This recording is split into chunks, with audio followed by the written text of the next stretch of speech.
I got asked an interesting question. I got asked, what happens if Jake Paul beats Ben Askren in terms of, does the conversation with Paul change? Yes, instantly. Instantly.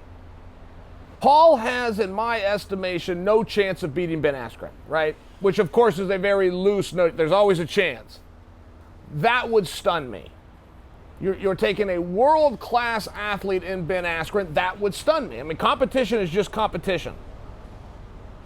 Many people believe that Paul has better hands. They don't know what they're talking about or what they're looking at. But let's say that it was true. That's not what this boxing match is about. It is not the person with the better hands or the better boxing that's going to win the boxing match. It's a competition. Who's going to compete better? One of these things that's a little bit hard to see or to understand unless you felt those guys, unless you've just felt some competitors that can just go in and compete. It could be a game of pickup basketball. But if you're dealing with a competitor who knows how to compete, it's just a different thing. Set that aside. Let's take a quick look at that. If Paul was to beat Askren, this conversation changes. I don't know the likelihood of Paul being able to get in the ring and do this boxing thing with top-named Bellator or UFC guys. I don't know.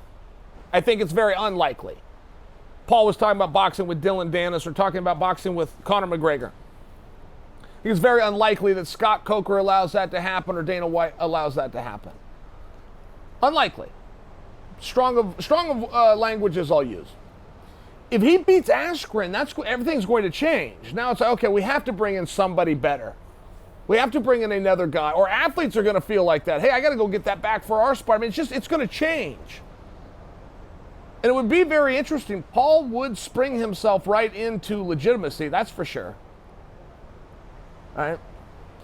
He would spring himself into legitimacy if he beat Ben Askren. And there'll be what's called the haters that want to dismiss it. Go, well, Ben's not a boxer. Ben's a competitor. This is a competition. Ben's a fighter. This is a fight. Yes, it matters. Period. Period. It will change everything if Paul gets the jump on Ben. 100%. In terms of the legitimacy, but also in terms of who's willing to come out and do this work.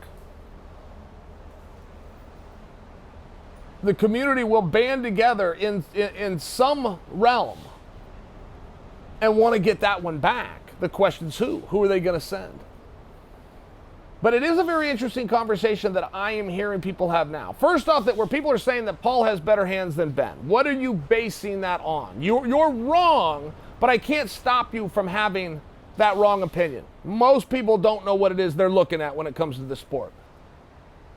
I will remind you, that's not who's going to win. That isn't the way that this gets done. You will bring in dirty, grimy competitors into any form of combat. Amateur wrestling, submission grappling, boxing, kickboxing, MMA, any form of combat against somebody much more experienced. And we see this in grappling all the time. You'll have a black belt. But you bring in a competitor, it's a total another thing. I can think of a great match. It'd be a fine example, but it was Jacare, world champion, I believe Abu Dhabi champion in Jacare, but world grappling champion. He was going to take on a guy who had never put on a gi, and they were going to do it under grappling rules. He's going to take on a guy who had never grappled before. The world champion going to take on a guy who had never done it before. That guy's name, Randy Couture. And they decided to set a clock for 20 minutes. Jacare can't finish him in 20 minutes. If nobody can finish the other guy in 20 minutes, we'll all go home. Well, they all went home. There was no finish. And if you watch the match, there wasn't a question in who was better at that sport and that skill set. It was very clearly Jacare. But there also wasn't a question of who the more gritty and savvy competitor was. And that was Randy. And you'll see this, I see it all the time. When Mark Kerr ran through Abu Dhabi with no belt.